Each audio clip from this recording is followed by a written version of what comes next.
तर नमस्कार मित्रांनो, कसे आहे तुम्ही सगळे? मी तुमच्या नागपूरचा आणि नागपुरी टेकचा आवडता अमित फ्रॉम चितखबरी.in. मित्रांनो, आज जो नागपुरात पाऊस आला, पाणी पडला, त्याच्यावरून असं वाटत आहे की मान्सूनची सुरुवात हळूहळू सुरू झालेली आहे. आपलं नागपूर खूप सुंदर आहे, स्वच्छ आहे.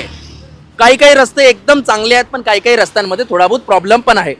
हे बा, तर मित्रांनो, माझं असं म्हणणं आहे की गाडी एकदम हळू चालवा, स्लिप होता कामा नये, ॲक्सिडेंट होता कामा नये. प्रशासन पुरेपूर प्रयास करण्याचा प्रयत्न करत आहे. जिथे पाणी साचलाय तिथून हळूहळू गाडी चालवा, एकमेकांच्या अंगावर चिखल उडवू नका आणि बिलकुल स्वतःची दक्षता स्वतः घ्या. हळूहळू आपलं नागपूर एवढं स्वच्छ झालेलं आहे, सुंदर झालेलं आहे, रस्ते बनलेले आहे, तर हळूहळू नागपूर एकदम चांगलं बनून जाईल. फक्त तुम्ही स्वतःची काळजी स्वतः घ्या. तर हा मेसेज मी चितखबरी.in कडून तुम्हा सगळ्यांना देतो. दुसरी गोष्ट, अशा प्रॉब्लेमसाठी जर तुम्ही कोणतीही प्रकारची प्रॉब्लेम फेस करत आहात तर चितखबरी.in या ID ला टॅग करा. आम्ही लवकरात लवकर ती रिपोर्ट कव्हर करण्याचा प्रयत्न करू.